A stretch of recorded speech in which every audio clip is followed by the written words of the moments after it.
Right out of the ground.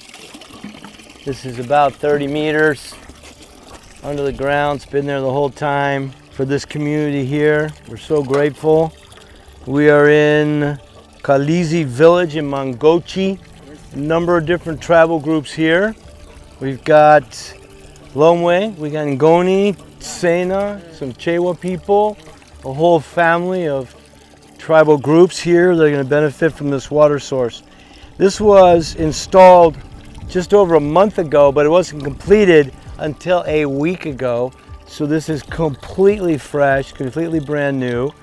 But we're very grateful for Mike and his friendships with Matt and Kaylin Compton. They're honoring Kaylin's grandfather here. And we have his favorite verse, and we got it in the local language, which is John 3:16. For God so loved the world that he gave his only begotten Son, that whosoever should believe in him should not perish but have everlasting life. That's his favorite verse, and we want to honor that here. It's in the local language. And it's interesting because when we came in here, everybody was just rejoicing and singing.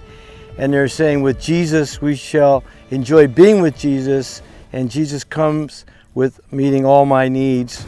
And they sing a big song that says, Jesus is able. So it's appropriate that we have this particular verse on here. So Kaylin, we're so grateful for you and Matt and for responding to Water Wells for Africa and the need here to supply water.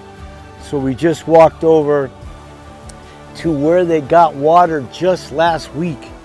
And it's a cemented well that hand dug all the way down in brick lining. It was probably 10 meters deep, and we had a little contest to see who could pull the water out the best, and of course we're not really good at that.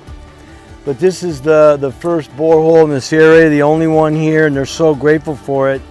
Even some of the older ladies, I mean, it's so hard for her to pull that rope up. The rope is actually made from inside tires, the rubber from inside tires, but she would have to pull it up. And then bathing, cleaning, cooking. Kids could not go to school on time, but life is going to change now. There's going to be generational impact. This is the first step forward in this village in the history of the world. And they've already started molding bricks, and they told me we're going to mold bricks. But right over there, they've got bricks piled up. They're going to make a nursery school. And they told me they're going to plant gardens. They're going to build structures for their families.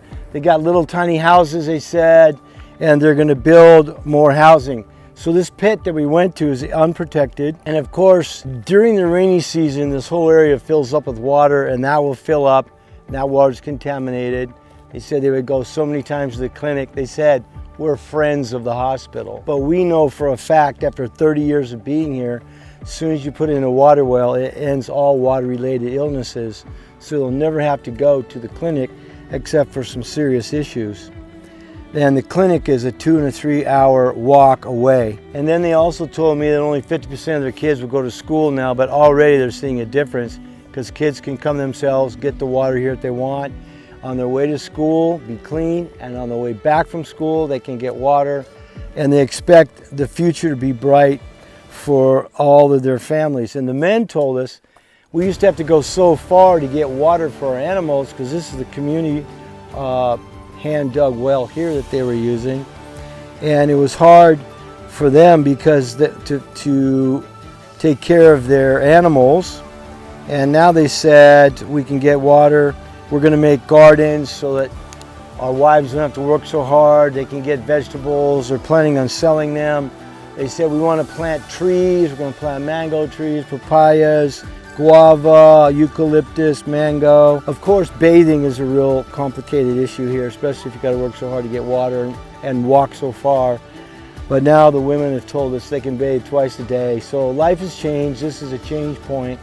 And from this moment on, thanks to you, the Comptons, for this honoring your grandfather, Kaylin. We're so appreciative. And we just want to give you a big thank you in the way we say it here in Malawi. We say Zikomo. And so we're going to have a big Zikomo here to just thank you so much for your generosity in making this happen.